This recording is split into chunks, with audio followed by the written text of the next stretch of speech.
Bueno, kokatuko gara poliki, bai? Zaldi urdina izena duzuen antzezlanak. Spoiler egin gabe, beti bezala, baina zer kontatzen duzue gutxi gora bera, horrela pixat gainetik, Oier? Ba, Zaldi urdinan kontatzen dugu Aingeruren bila abiatzen den historia bat. Aingeru da 17 urteko gazte bat, hanka sartu duena, saldu duelako Zaldi urdina dituriko droga berri bat. Ara? Droga bat da? Heroinaren moldaketa berri bat, eta ihes egin beharko du eta bere familia bere biladoa. Hori da abia puntua. Hori da abia puntua. Horrek aurrera, gainontzeko kontu guztiak. 7 aktore zarete guztira, esan dugu.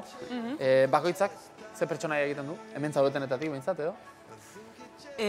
Nik jokatzen dut familiko ama, eta gero badakagu denek pertsona txikiren bat ola azaltzen dena emanaldian zehar, baina nagusiki ama egiten dut nik. Aingeruren ama? Aingeruren ama, bai. Bai, nik beste pertsonaien artean Jonen pertsonaia egiten dut, eta Jon da Aingeruren lagun mina. Eta Aingeru dago desagertuta? Eta Aingeru dago desagertuta, bai. Eta nik jokatzen dudan papera da ametxena dela Aingeruren arreba zaharra.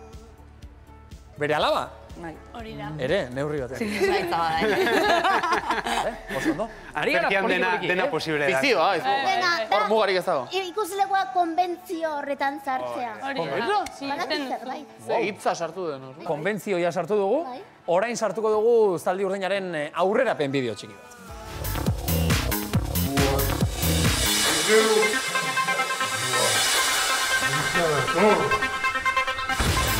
Jon! Esnatu, Jon! Ikusi duk Aingeru! Non dago bide zebe? Aingeru, aguarrena! Non dago Aingeru!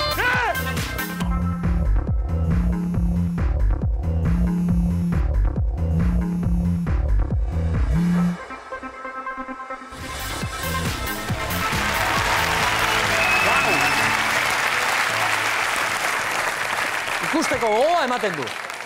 Ikusteko gogoa behintzat pizten du bideoak. Eta metaforezetari garela, Zaldi zuria deitzen zaio heroinari, eta zuek asmatu duzue, zuek dakarzue, Zaldi urdina deituriko zerbait berria. Heroinarena edurne gai tabu bat dela edo esan zenezakete? Bueno, droga oroar nahiko gai tabua dela pentsatzen dugu, eta gero ere gure gizartean eukiduen eraginarengatik, horregatik plazaratu nahi izan genuen Zaldi urdinarekin gai tabu hau. Azken finean, baliatzeko antzerkia, hori, normalki hitz egiten ez dugun zerbaitetaz. Ze gure inguruan baldin badago, miren, errealitate bat baldin bada, existitzen baldin bada, zergatik? Ez diogu gaiari heltzen normalean behintzat. Beti jarri delako lotxa zama bat, jarri zaie hori pairatu duten famili eta gizarte arloko jende diferenteari. Bai. Lotxatik bizi izan dute gorde behartzen zerbait zen. Eta orduan horren eraginez gelditu da izkutuan, hainbeste urtez, hain handia izan den sarraski batek sortu ditun gatazkak. Hain zuzen, 80ko hamarkadan jende asko hiltzelako Euskal Herrian, heroina tarteko. Gazteagoa gara noski, gai hori nola bizitan duzu ez, zuek dena den, Oier? Nik gogoan dut, ni iruindarra naiz, iruñakoa, eta gogoan dut txikitan alako beldur izugarria zegoela gure inguruan, ez? Kaletik gauzak ezartzeko itura ezarri ziguten, txikitatik, xiringak zeudelako kaletan, eta Iruña orain oso eder ikusten dugu arresiekin eta baina garaian gutxikia ginenean, aldezarrekoa naiz, eta arresi guztiak zeuden itxita ara joaten zirelako xiringarekin heroina hartzera. Beraz, guri iritsi zaiguna da, beldur hori nolabait, eta argi bili honekin. Zuei ere tokatu zaizue, miren, ez dakit inguruan edo, baina behintzat etxean eta horrelako mezuak eta jaso izan dituzue? Egu txikitatik, ez dakit, gure generazioak igual edurnena baino gehiago jasan genuen aurreak izanik ez ikusten genituen xiringak kalean edo ere zergatik ez kontatu lagunen gurasoak hilak heroinen ondorioz eta seropositibo bat eukitzea gelan, ez dakit oso ohikoa zen gauza bat txikitan, ez? Eta hori. Ez du pixkat gaztexeagoa zarelako, Edurne, antzerki obra honekin hasi aurretik ere bazenekien zerbait edo oraintxe? Bai, zerbait bai zen. Guk ere nire belaunaldiak nik uste dut jaso zuela hori guztia gertatu osteko kanpaina hori, ez? Droga txarra dela, bazegoen bai ikastolan etortzen ziren azaltzera dena, telebistan iragarki pila bat, gero ere hori bakaletik edo parketan ez ibiltzeko lurretik gauzak hartzen, telefono kabinetan ez hartzeko behatzak ziren gu txamponen bila ibiltzen ginen, txikitan, eta hori super arriskutsua omen zen. Eta pixkat jaso dugu hori, ez dakit, gero kaleak dependeta zel tokitan, baina egia da guk garai batean bizitu genuela zerbait oso tabu bezala eta ja garbiketa bat eginda edo izkutatuta ja da. Osea, berriro gertatu ez zedin edo horrelako gatazka estratosferiko eta ez jakin bat bezala. Osea, zen gauza bat oso potoloa bezala. Antzerkia entretenimendua da, baina ez entretenimendua bakarrik. Zerbait hausnartu arazten, pentsarazten du zuen lanak, Oier? Bai, nik uste dut antzerkiak eta oroar arteak merezi duela jakiteko eta bilatzeko edo ulertzeko inguratzen gaituen hori, ez? Askotan ez dakigu oso ongi bizitzak nola funtzionatzen duen eta horretarako arteaz baliatzen gara, ez? Bide berriak topatzeko, ez? Hizkuntza horretan, soluzio berriak topatzeko eta antzerkiak eta kasu honetan Zaldi Urdinak nik uste dut horretarako asko erabiltzen ari garela eta bere funtzioa betetzen ari dela, ez?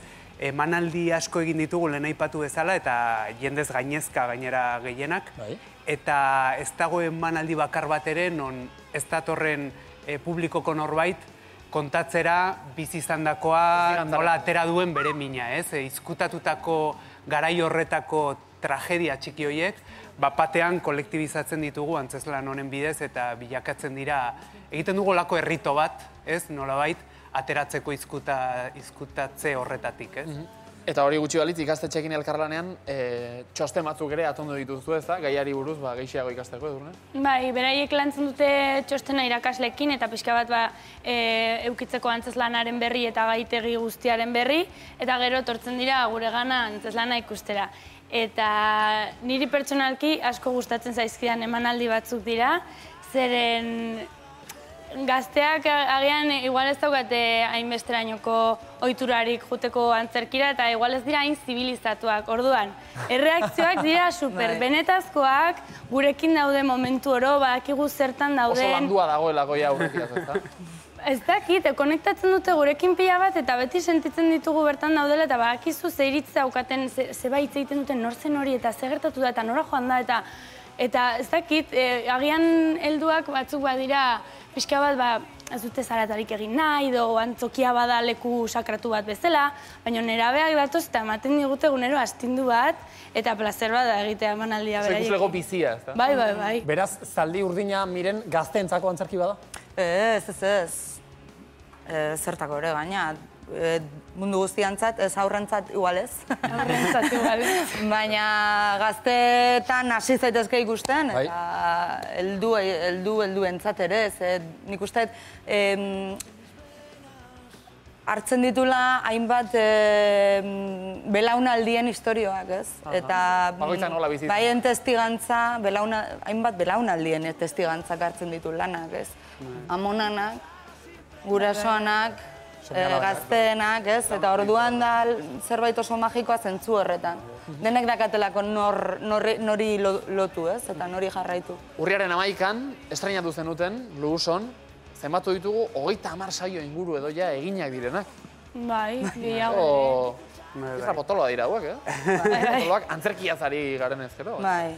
Bai, 30 luzez, askotan publikoak dira irekiak egiten ditugun horiek, baina goizetan askotan lizeoentzako edo ikastetxentzako ematen ditugu ere bai, beraz, 30 luze dira. Nik fetxa pila badazkit, hemen dauzkat apuntatuta. Esan ditzaket? Mesedez, Virginia. Gero hemen azpian aterako da, bale? Baina ni ezatu joango nahi. Telebistaren magia da, Jaun Andreok. Ostiral honetan Azkoitian, urtarrilaren 24an Elorrion, 25an Durangon, 26an Ataunen, 31an Galdakaon, otsailaren 1ean Berrizen, 7an Basaurin, 8an Bergaran, 14an Zumaian, 15an Andoainen, 16an Bilabonan eta 21an Donapal! Donapal!